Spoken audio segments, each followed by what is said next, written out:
안녕하세요. 지금 이 사람 임수민입니다.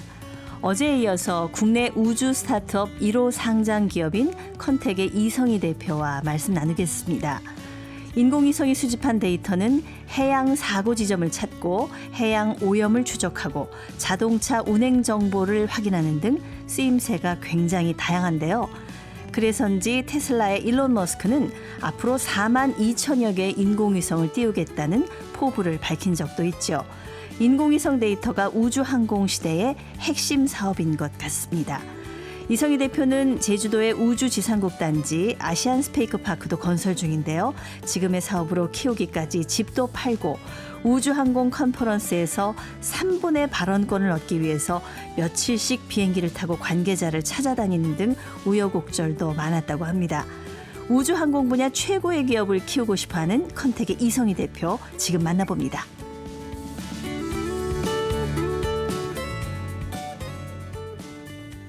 컨텍의 이성희 대표님 나오셨습니다. 안녕하세요. 네, 반갑습니다. 컨텍의 네. 이성입니다. 정말 지금 쑥쑥 성장하고 있는 우주항공 산업 분야에서 우리나라도 지금 투자를 늘리고는 있지만 아직 세계 우주항공 분야에서 차지하는 비중이 1%밖에 안 된다. 네, 지난 맞습니다. 시간에 그 말씀을 해주셨어요. 네, 아쉽게도 그렇네요. 네, 가야 할 길이 멉니다. 대표님이 세운 이 회사 컨텍도 이제 9년 동안 네, 많이 성장을 했죠. 네, 맞습니다. 2015년 1월 5일 날 이제 회사를 설립할 때 제 혼자 이제 시작을 했었는데 지금 저희 인원이 한 135명 정도 되거든요. 네. 5명 되고 지금은 이제 5개의 회사가 됐네요. 이제 미국 달라스에 저희가 위성 지상국이라고 하는 다양한 접시형 안테나를 만들고 네. 그게 들어가는 또 무선 장비를 만드는 회사를 이제 4월 둘째 주에 저희가 만들었고요. 거기에 다 미국인들로 저희가 채용을 했고 그리고 전 세계 지상국도 이제 12개 만들어졌고 어디 있어요? 미국의 알래스카, 네. 그다음에 핀란드, 스웨덴, 아일랜드, 남아공, 카타르, 호주, 브루나이, 이제 또 칠레 쪽에 또 설치를 할 거고 쭉 해서 이제 위성이 지나가는 자리마다 주요한 곳에 다 설치가 돼 있다고 보시면 될 것 같고. 그러네요. 남반구, 북반구, 맞습니다. 저기 적도 이쪽까지 다 있는 거죠. 네. 보통 이제 위성이 대부분의 위성들은 북극과 남극을 이렇게 돕니다. 그 위쪽 아래쪽으로. 북극과 남극을 돌기 때문에 북극과 남극을 돌게 만들면 지구가 알아서 자전하기 때문에 전 지구를 다 찍을 수가 있죠. 예, 그렇네요. 네, 예. 그래서 이제 찍고 내려받을 수 있는 중요한 위치에 이제 저희가 설립을 했고, 데이터 처리하고 활용 쪽은 이제 저희 컨텍에서 하고, 그리고 위성에 들어가는 카메라를 만드는 자회사, 컨텍 스페이스 옵틱스라는 회사를 또 만들었고요. 그리고 앞으로 이제, 환경, 기후변화가 또 굉장히 이슈이기 때문에, 위성에, 적외선 센서를 달아서 탄소하고 메탄을 측정해서 전 세계 탄소 에미션, 카본 에미션을 통한 어떤 글로벌 집 맵을 만드는 탄소 지도요? 네, 탄소 지도, 탄소가 얼마나 어느 지역에서 많이 배출되는지를 위성에 있는 센서를 가지고 모니터를 해서 맵을 만드는 거죠. 꼼짝 말하네요. 딱 다 들킬 수 있게 몰래 하는 데가 있어도. 근데 그게 지금은 네. 중앙아시아도 그렇고 동남아도 그렇고 어떤 제품이나 곡식을 생산해서 양성해서 어디 수출할 때는 그 곡식이 처음에 씨를 뿌려서 성장해서 수확을 해서 배에 실어서 그 나라까지 갈 때에 대한 모든 탄소 배출량을 제출하게 돼 있습니다. 네. 근데 제출하는데 그 데이터가 과학적이고 객관적인 데이터 없이는 이제 수입국에서 받아주지 않는다는 거죠. 예, 그렇기 때문에 그리고 그걸 매년 얼마나 절감했는지를 내야 되기 때문에 그게 이제 위성에서 제일 파악하기 쉽죠. 그러니까 데이터를 좀 만지고 이렇게 그렇죠. 해도 다 들통이 나는 거잖아요. 네. 그래서 그런 것들을 하는 회사. 네. 그리고 최근에 이제 저희가 지난주죠. AP 위성이라는 회사를 이제 인수를 했고 이제 통신 분야까지 저희가 이제 확대를 하는 그런 비즈니스를 하면서 이제 올해 10년 차가 됐지만 굉장히 바쁘게 달려왔던 것 같습니다. 그래서 네. 총 이렇게 5개 회사가 지금 각 분야에서 열심히 일을 하고 있네요. 네, 위성 데이터의 A부터 Z까지라고. 네, 맞습니다. 지난번에 그렇게 말씀을 하셨어요. 네. 근데 이거는 그럼 누구한테 어떻게 파는 건지 수익성은 좋은지 예, 그것도 궁금한데요. 네, 사실 이제 그런 질문을 많이 여쭤보시죠. 예. 이제 지상국을 이제 만들어 놓으면 사실 어떤 A라는 업체가 처음에 위성을 하나 올리게 되면 네. 그 위성을 자기 위성이기 때문에 그 위성을 제어도 해야 되고 위성이 잘 있는지 위성의 헬스 정보, 내 위성이 몸이 아픈지 안 아픈지 이런 데이터도 받아야 돼요. 예. 네, 그러려고 하면 최소한 한 개의 본인 지상국은 필요합니다. 그런데 그렇지만 그 위성이 전 세계를 돌아다니다 보니까 그 위성이 만약에 베트남의 사진을 찍고 한국에 올 때까지 만약 한국에서 올렸으면 한국에 올 때까지 데이터를 기다리려고 하면 너무 많은 시간이 걸리는 거예요. 예. 근데 지상국을 뭐 베트남 근처에도 하나, 뭐 유럽에도 하나, 중앙아시아 하나 해놓으면 찍고 나서 그 근처에 있는 지상국으로 바로바로 내려보내주니까 네. 굉장히 빠른 시간 내에 데이터를 확보하고 또 처리를 할 수 있게 되죠. 예. 그러니까 위성을 갖고 있는 회사들은 그런 지상국을 굳이 필요할 때마다 전 세계에 만들어 놓는 게 아니라 이미 그걸 만들어 놓은 회사가 있으면 그 지상국에 한 번만 쓸게. 뭐 요때는 내가 두 번만 쓰겠어요. 여기는 세 번만 쓰겠어요. 이렇게 그 사람들이 이제 제시를 하는 거죠. 예. 그러면 저희는 위성을 올린 그 업체들한테 계약을 이제 하면서 뭐 한 달에 몇 번 쓰실 겁니까? 아니면 1년에 1년 동안 할 겁니까? 아니면 3년 동안 할 겁니까?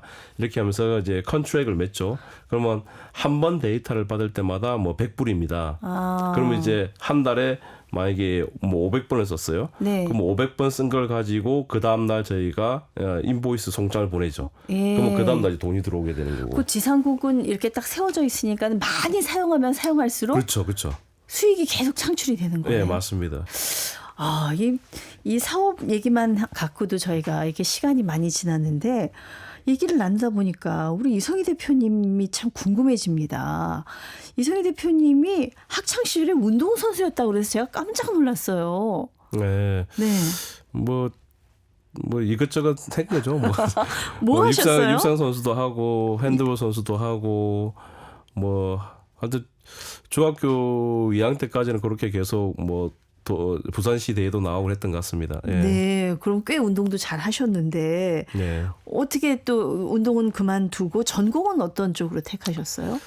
그러니까 저희 어머니께서 그 운동으로 밥 못 먹고 산다. 예. 그냥 제일 편한 게 공부하는 거다. 그렇게 말씀하셔가지고 뭐 제가 생각해도 일리가 있더라고요. 그때 당시에. 예. 요즘은 그래서 운동선수들 많이 버는 분들은 많이 그렇죠. 법니다. 그때만 해도 그랬죠. 제가 중학교 다닐 때 89년도, 90년도 이때는 네. 그런 생각 사실 잘 못했던 것 같아요. 예.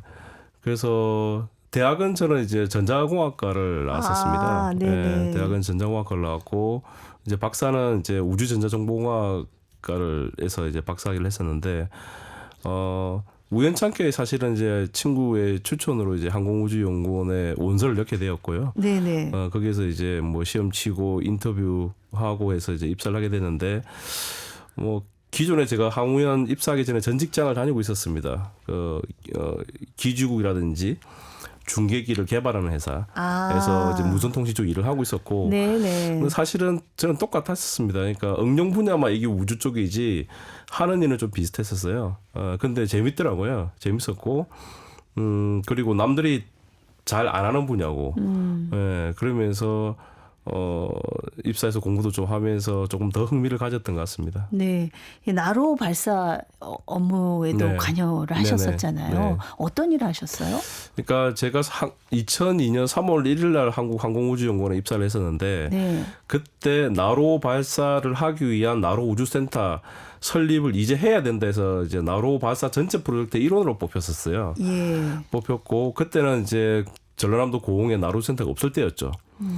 그때 이제는 사실 대전에서 고흥까지 가는 도로도 비포장 도로였어요. 네. 그리고 거기에 계신 이제 고흥에 계신 이제 외나로도 내나로도라고 하는 이제 섬이 있는데 그분들 뭐 5대부터 6대까지 선조들이 살아온 그 땅에서 그 이제 그분들을 이제 다른 데로 이주시켜야 되는 그런 상황이었고. 그랬군요.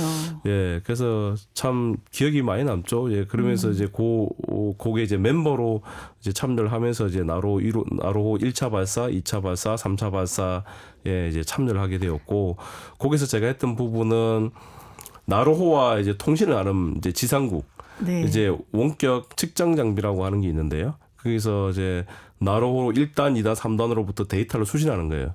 물론 이제 3단은 그때 당시 없었지만 1단, 2단으로부터 데이터 수신을 하는 부분과 만약에 나로호가 어떤 문제가 있었을 때 나로호한테 송신 명령을 날려서 나로호를 폭발시키는 여기서 폭발시킨다는 거는 이렇게 뭐 우리가 생각하는 것처럼 막 폭발을 하는 게 아니라 엔진에 셧다운 시키는 거예요. 네. 엔진 작동하지 못하게. 그러니까 명령을 날려서 바다로 이제 떨어지도록. 왜냐하면 나로가 발사를 하다가 우리가 원치 않은 궤적으로 날아간다든지 뭐 뒤로 네. 날아갈 수도 있죠. 네. 아니면 옆으로 날아가서 일본 쪽으로 갈 수도 있기 때문에 그 안전 반경 내에서 벗어나지 못하게끔 미리 명령을 날려서 나로가 그 안전 반경을 벗어나는 순간 종단 명령을 날려서 그 안전 반경 안에 떨어지게끔 하는 그 두 개의 장비에 대한 시스템 설계하고 업무를 했었습니다. 그러니까 위성의 통신과 어떤 제어 네네. 이런 거 관련된 일을 하셨군요. 하셨습니다. 네, 했습니다. 근데 1, 2차 때 그 실패한 기억 저 지금도 나요. 네네.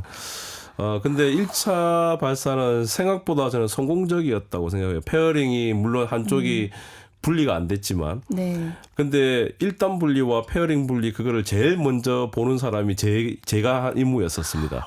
그 화면을 보는 게. 그러셨군요. 그리고 제가 어나운서 하는 거였었어요. 그 실시간 네. 그 발사하는 동안에. 근데 저도 처음 보다 보니까 이 페어링이 하나가 뭔가 옆에 있긴 한데 이게 페어링인지 아닌지 구분이 잘 안 되는 거예요. 실패인지 성공인지 실패인지 성공인지. 그 근데 순간에. 나중에 이제 레이더의 고도라든지 이런 걸 보다 보니까 제대로 몰러 왔으니까 페어링이 나중에 분리가 안 됐구나. 이제 그런 것들 나중에 알게 되었고, 뭐 그런 긴장감, 1, 2차만 생각하면 이제 긴장감의 연속이었던 것 같고요. 네. 2차 발사는 사실은 아직까지도 2차 발사 실패 원인은 밝혀지지 않았습니다. 그게 이제 러시아 쪽 문제인지 우리 쪽 문제인지 그렇지만 뭐 아무튼간에 그걸 잘 해서 3차에 성공했던 것 같아요. 그렇죠. 3차 성공했으니까 네네. 해피엔딩이 됐습니다만 그 이성희 대표님의 어떤 인생을 거기 우주센터 일을 하시다가 바꾼 결정적인 계기가 또 있었다면서요. 네, 저는 2차 발사는 무조건 성공할 줄 알았습니다. 예. 그래서 2차 발사 시점이 끝나고 나서 좀 있다가 제가 캐나다에 있는 대학에 이제 제가 방문 연구원으로 가는 거를 이미 인터뷰를 다 끝내놓고 네. 이제 가는 걸로 이제 해놨는데 조금 2차 발사 실패하는 바람에 조금 이걸 어떻게 해야 되나 그런 와중에 뭐 그래도 이제 센터장님께서 보내주셔가지고 캐나다 대학의 방문 연구원으로 가게 되었죠. 거기서 이제 캐나다 우주청 캐네디언 스페이스 에이전시라는 곳에서 일본의 작사와 공동으로 개발하는 JC2셋이라고 하는 재판 캐네디언 위성 2개, 2 세럴라이트에서 이제 포메이션 플라잉이라서 지금은 일반화됐지만 위성 2개가 군집으로 가는 어떤 그런 프로젝트를 뭐 쌍둥이 같이 가는 그렇죠. 건가요? 쌍둥이 같이 네. 2개가 군집으로 가는 그게 이제 온보드 쪽에 이제 통신 쪽 모듈과 이제 지상 쪽을 제가 맡게 되었고 우연한 이제 회의에 참석을 했는데 제가 그 공식 멤버로 이제 회의에 참석한 게 아니라 이제 어찌 보면 이제 업졸보 형태로 이제 참석하게 되었고 끝나고 나서 점심 먹으면서 이제 그게 회의에 전체 돌아가는 거를 이해를 하면서 제 의견을 드렸었어요. 드렸더니 캐나다 우주청의 그 디렉터가 괜찮은 의견 같다. 그걸 좀 정리해서 갖고 오보라고 하더라고요. 네. 그래서 이제 네. 가지고 갔고 그러면서 그 사람들하고 일을 하게 되면서 캐나다 출신 캐네디언 스페이스 에이전시 출신에 있는 기업가들 많이 만나게 됐습니다. 기업하시는 분들. 예, 많이 만나게 됐고 한국에서는 사실은 그런 사람이 거의 없었거든요. 이게 저 산업화가 많이 됐구나. 그리고 그 연구원 출신들이 캐나다 우주청과의 굉장히 긴밀한 관계로 일을 하고 있구나. 그 사람이 뭐 캐나다 우주청 사람이 아니라 네가 그 분야에 제일 잘하니까 너하고 일을 하는 게 맞다라는 게 그 사람들 생각이었어요. 네. 그러면 저도 나름대로 이제 돌아왔을 때 내가 한 4, 5 정도 되면 나도 저런 사업을 한번 해보고 싶다라는 막연한 생각을 하고 기획을 했던 것 같습니다. 네. 그게 아마 제가 사업을 하게 된 하나의 모티베이션이 되었다고 생각을 합니다. 그렇군요. 근데 사실은 이 우주항공 분야가 뭐 일반 사람들한테 물건을 만들어서 파는 것도 아니고 이게 처음에 약간 되게 시작할 때 막막한 것도 있을 것 같고 그랬을 것 같아요. 처음에 뭐 회사를 하면서는 당연히 이제 자본금이 부족하니까 제가 갖고 있던 아파트도 팔고 이제 땅도 팔고 저는 지금도 제가 제 명의의 집은 없는데요. 다 대출로 연끌로 시작하셨군요. 예, 다 이제 예. 아파트 팔고 땅 팔고 뭐 카드론 하면서 그렇게 이제 시작을 했었고 네. 거의 한 8개월 정도는 돈을 못 벌어서 그 돈이 금방 사라지더라고요. 그래서 또 이제 카드론 하고 그렇게 하면서 3년을 버텼던 것 같아요. 예. 야, 그래도 버틸 수 있었던 거는 확신이 있었나 봐요. 된다는. 네, 저는 사실은 이 사업할 때부터 무조건 된다고 생각했었습니다. 네. 무조건 된다고 생각하고 머릿속에 절대 안 된다 생각해 본 적이 없어요. 예. 그리고 시간의 문제지 반드시 될 수밖에 없는 구조고 그 시기가 올 거다. 그래 생각했기 때문에 한 번도 마음속에서나 머릿속에서 실패라는 생각을 해본 적은 없었던 것 같아요. 예. 네. 앞으로 여기는 무조건 되는 시장이다. 그런 판단을 하셨던 것 같은데, 그럼 이제 고객들 모아야 되고, 아까 뭐 고객은 뻔하다고 하셨잖아요. 네네. 홍보하고 알리셔야 되잖아요. 네네. 어떤 방식으로 일을 하셨어요? 그러니까 제가 창업을 하고 18년도부터 제가 이제 15, 16, 17, 17년도부터 했던 것 같아요. 17년도부터 이제 해외에 나가서 좀 이렇게 저희 비즈니스를 좀 알려야 되겠다 생각을 했었습니다. 네. 물론 이게 그때 아까도 말씀드렸지만 우리나라 시장은 1%밖에 안 되기 때문에 우리나라에서 뭔가를 한다는 건 한계가 있습니다. 그래서 17년도부터 일단 제가 항우연을 다니면서 알고 지냈던 인맥들을 통해서 네. 그런 분들이 연결시키는 곳을 만나기 시작했어요. 예. 만나기 시작했고 그리고 다니다 보니까 우주 컨퍼런스가 전 세계에 굉장히 많이 있더라고요. 네. 한 1년에 한 60군데 정도 열리고 그러면서 하다 보니 또 그 컨퍼런스에 스타트업 존이 있는데 스타트업 존에서 이제 발표를 하는 스타트업들이 있었습니다. 한 3분 피칭, 예. 이제 5분 피칭. 근데 제가 컨퍼런스를 가서 저희가 조그만 부스를 열고 갔지만 저희 부스에 거의 안 왔었어요. 특히 동양에서 온 애가 일본인지 중국인지 한국인지도 모르고 그렇죠. 제가 어떤 능력을 갖고 있는지도 모르고 하기 그렇죠. 때문에 근데 거기서 발표를 하고 이제 가니까 몇 번 부스로 오세요 관심이 있으신 분 하니까 가더라고요. 발표 기회도 그 함부로 주지 않지 않나요? 그렇죠. 네. 네. 그래서 이제 그 발표 기회를 받기 위해서 그 컨퍼런스를 주관한 대표를 만나러 다녔죠. 근데 대표님만 갖고 있는 기술이 있으셨나 봐요. 그러니까 저는 그냥 특별한 기술이 있다기보다 그냥 무조건 부딪히는 거죠, 그냥. 가서 이제 그 사람들을 만나야 되겠다, 이제 머릿속에 있다 보니까 일단 우리 애들을 먹여 살려야 되니까 예. 이제 부끄럽고 그런 건 없었어요. 일단 무조건 가서 부딪혀서 그 친구들을 만나야 되겠다 해서 미국으로 갔더니 파리로 가라고, 파리 갔더니 다시 독일 미네로 가라 해서 제가 1박 3일 동안 비행기를 3번 타고 그 친구 집에까지 갔었어요. 예, 끈질기게 하셨군요. 예. 그리고 네네. 그 친구가 약속을 잡았는데 그 친구 약속을 까먹어버린 거예요. 그래서 그 친구 집 앞에서 제가 6시간 기다렸던 것 같아요. 그 수주 한번 하려고. 예. 그 발표 기회 3분 받으려고. 발표 기회 수주도 아니고. 예, 수주도 아니고. 3분 얘기하는 기회 달라고. 예, 예. 그러니까 결론은 이제 그 친구가 미안했는지 이제 그 3분 피칭 기회를 줬어요. 네. 그래서 3분 피칭 기회를 줘서 3분 피칭을 하고 나오니까 많은 이제 에어버스라든지 탈레스 이런 분들이 저한테 미팅을 요청하더라고요. 네. 그리고 제가 항우연 출신이다 얘기하니까 그리고 너 유럽 스페이스 에이전시와 이런 일을 했다고 하니까 굉장히 이제 좋게 봐줬고 그러니까 그런 미팅을 하는 걸 보고 그 다음에 컨퍼런스 또 이 사람이 저한테 발표 기회 이제 5분을 주는 거예요. 네. 그렇게 해서 지금까지 왔고 지금은 솔직히 발표 기회를 달라는 얘기 안 해도 1년에 뭐 16번, 17번 정도 저를 초청을 합니다. 스피커나 패널로 초청해서 지금 네. 알아서 이제 강론을 하고 있죠. 네. 뭐 이제 컨퍼런스 가서 3분만 말할 기회 달라고 하시던 대표님이 이제 최근에는 직접 우주 컨퍼런스도 준비를 하셨다고요. 네, 네, 네. 예. 제2의 국제 우주 컨퍼런스 이제 영어로는 ISS 2024인데요. 네네. 6월 10일부터 13일까지 이제 열렸었고 전 세계 거의 한 40개국에서 외국인들이 아마 한 150명 이상 왔던 것 같고요. 컨택이 주관사였던 네, 거잖아요. 저희가 주최 주관을 했었고요. 와, 네. 네. 3일 동안 굉장히 많은 이제 인원들이 참석을 해주셨고 네. 사실 이 ISS를 만들게 된 배경은 국내 우주 기업들이 해외에 나갈 기회가 그리 많지가 않고 누구를 어떻게 만나야 될지 그리고 어떻게 소통해야 될지 그런 것들을 잘 모르기 때문에 좀 그 장을 만들어 보자라는 네. 생각이 시작했습니다. 예. 그래서 작년부터 시작했고 그래서 작년에 이제 우리나라 참여했던 이제 우리나라 스타트업들이 저한테 주는 피드백은 뭐였냐면 이렇게 유명한 명성 있는 우주 기업들을 한국에서 만날 수 있게 해서 너무 고맙다. 그리고 미팅을 주선해서 너무 고맙다. 그러니까 좀 뿌듯했었습니다. 뿌듯했고 네. 컨택은 이제 뭐 이런 사람들 자유롭게 만나고 해외 자주 나가서 만나지만 예전에 제가 2년차, 3년차 때 생각을 해보면 그게 쉽지 않았거든요. 그래서 네. 그런 이제 후배 기업들을 좀 도와주자는 취지, 이제 그게 더 맞고 또 한국에도 이러한 기업들이 있다는 걸 좀 알리고 싶었어요. 네, 외국 애들한테. 네. 예, 그래서 그런 취지로 시작했던 것 같습니다. 아, 드디어 모든 스타트업 하는 분들의 꿈일 거예요. 코스닥 상장을 성공하셨어요.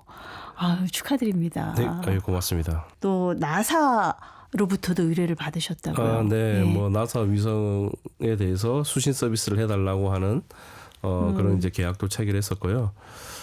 작년 같은 경우에는 저희가 11월 9일날 이제 코스닥에 상장을 했는데 최근 이제 뉴스페이스 시대에서 이제 우주 스타트업 1호로 이제 상장을 하게 되었습니다. 네. 하게 되었고 작년에 매출을 157억 정도 했었고요. 네. 계약은 거의 한 460억 가까이 했던 것 같습니다. 예. 실제 전 세계 스타트업 우주 기업들을 보더라도 매출을 한 200억대, 계약 한 500억대 하는 기업들이 그렇게 많지 않습니다. 와. 지금 전 세계 우주 기업이 한 10,000개 정도 있거든요. 네, 지금 이제 아까 어깨에 힘이 들어가시는데요. 네. 한 10,000개 정도 있는데 그 10,000개 기업 중에서 컨택 정도의 매출 구조나 네. 그다음에 또 매출 전체적인 계약 볼륨을 가지는 기업들이 아마도 10%가 안 될 겁니다. 대단하십니다. 카드론까지 받아서 시작한 회사가 이제 코스닥 네. 시가총액 수천억의 네. 그런 회사로 성장을 했고 그 제주도에 아시안 스페이스 파크를 건설 중이시라고 들었어요. 이건 어떤 건지요? 네, 제주도의 그 스페이스 파크 이름은 처음에 이제 컨택 스페이스 파크 이름 지었다가 그거보다는 이제 아시아 쪽에 유일한 이제 약간 테마 스페이스 파크라는 이미지를 좀 주자. 그래서 아시안 스페이스 파크라는 이름을 지었고, 거기는 이제 기본적으로 전 세계 고객들 지상국이 설치가 되어 있고요. 네. 그리고 위성을 운영하는 미션 컨트롤 센터라고 하는 위성 운영 통제 센터가 있습니다. 네. 그리고 거기에 이제 일반인들이 오셔서 약간 우주 체험을 할 수 있는 그런 공간도 좀 저희가 만들고 있고 그래서 아마 내년 한 2분기 정도가 되면 아마 모든 그 구축이 끝날 것 같고요. 준공이 네. 될 것 같은데 제주도에 놀러 오시면 그냥 일반인들도 자유롭게 오실 수 있습니다. 다 네. 공짜로 다 보실 수 있고 실제 비즈니스를 하기는 실시간 임무를 하는 곳이라서 실제 보면 굉장히 이제 신기롭기도 하고 좋을 겁니다. 그래서 언제든지 네. 한번 제주 오시면 방문해 주시면 감사하겠습니다. 네, 기대하겠습니다. 이제 얼마 전에 드디어 우리나라에도 우주항공청이 네네. 개청을 했습니다. 사실 오늘 대표님 얘기를 이틀간에 걸쳐 들으면서 앞으로 이쪽 전문 인력 분야도 굉장히 수급이 부족하겠다 이런 생각도 들었어요. 어떻습니까? 우주항공청 개청과 이제 앞으로 우리나라 우주항공 산업 분야 전망에 대해서. 네. 일단은 뭐 현 정부에서 카사라고 하는 우주항공청을 이제 만든 것에 대해서는 굉장히 이제 기대하는 바가 크고 이제 좋은 시그널이라고 생각을 해요. 하지만 이제 우주항공청이 해야 될 역할에 대해서는 조금 더 고민이 많이 필요하다고 생각을 합니다. 어떻게 거버넌스를 만들 거냐라는 네. 부분에 좀 집중을 해야 될 것 같고 지금 뭐 우주 국방, 우주 외교 그다음에 우주 R&D, 우주 산업 이런 부분들이 있는데 우주 국방 부분은 이제 국방부에서 별도로 하는 걸로 이제 떨어져 나갔거든요. 네. 그러면 우주 R&D, 우주 산업, 그다음에 우주 외교 부분은 또 외교부 어떻게 소통할 것이며 또 산업적인 부분은 어떻게 육성할 것이고 R&D는 또 어떻게 할 것이고 새로운 스타트업에 대한 뭐 엑스플로레이션을 어떻게 할 건지 이런 것에 전체적인 거버넌스를 어떻게 잡고 갈 거냐에 대한 좀 명확한 데피니션이 좀 필요할 것 같습니다. 뭐 지금 준비를 하고 있으신 것 같긴 한데 네네. 조금 더 신경 써 주셨으면 하는 바람이고요. 그리고 우주 인력 양성 부분은 항상 모든 산업이 그렇듯이 이제 산업이 어떤 잘 재편화되려고 하면 자본과 인력이 제일 필요한데 특히 우주 산업 같은 경우에는 전문 인력이 필요한 이제 산업군입니다. 그래서 어떻게 앞으로 대한민국 우주 산업을 위해서 전문 우주 인력을 양성할 것이냐 이런 부분에 교육부하고도 조금 우주청이 조금 머리를 맞대고 좀 고민해 볼 필요가 있다. 그렇게 좀 말씀을 드릴 수 있을 것 같습니다. 네, 뭐 민간과 또 산업과 관이 다 유기적으로 협조가 잘 돼야 될 것 같아요. 네네. 네. 우리 이성희 대표님이 창업하고 9년 차인데 이제 빛을 보기 시작을 하셨습니다. 이제 뭐 우주는 우리가 개척해야 될 게 또 무궁무진한 분야 또 아니겠습니까? 우리 이성희 대표님의 꿈은 뭘까요? 제가 이거 지난주에 어떤 언론 인터뷰사하고도 얘기를 했고, 작년 말에 저희 임직원들 워크숍을 이제 호텔에서 하면서 제가 선포한 게 있는데, 한번 두고 보세요. 컨택은 앞으로 한국의 에어버스나 한국의 탈레스 같은 회사가 될 겁니다라고 제가 얘기를 한 적이 있습니다. 그 의미가 뭐냐면 이미 컨택의 5개 자회사, 최근에 인수한 AP 위성까지 하면 컨택은 발사체 빼고는 이제 다 할 수 있는 회사가 되었습니다. 네. 다운스트림 영역에서 관련된 장비 제조부터 데이터 수신, 처리, 활용, 위성 관제, 유지 보수까지를 다 하게 됐고, 다른 자회사를 통해서 위성을 본체를 개발하고 카메라를 개발하고 전체적인 모든 이제 풀 버티컬 체인, 업스트림과 다운스트림을 모두 아우르는 풀 버티컬 체인을 이제 형성할 수 있게 되었어요. 자, 그러다 보니 예전에 제가 미국이나 유럽 애들을 만났을 때 제가 반드시 너희들 한 번은 눌러주겠다고 생각한 적이 있었습니다. 네. 그만큼 서러움 받았던 것들이 어찌 보면 저는 원동력이 되었다고 생각해요. 예.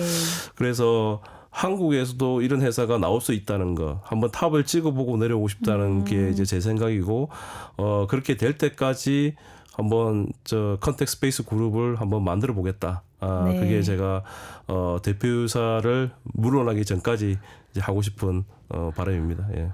정말 꿈꾸는 모든 것을 다 이루시기를, 세상의 모든 사람, 모든 기업과 다 컨택하시기를. 아이고, 감사합니다. 이름도 잘 지으셨네요. 응원하겠습니다. 오늘 말씀 감사합니다. 네, 고맙습니다. 국내 1호 우주 스타트업 컨택의 이성희 대표였습니다.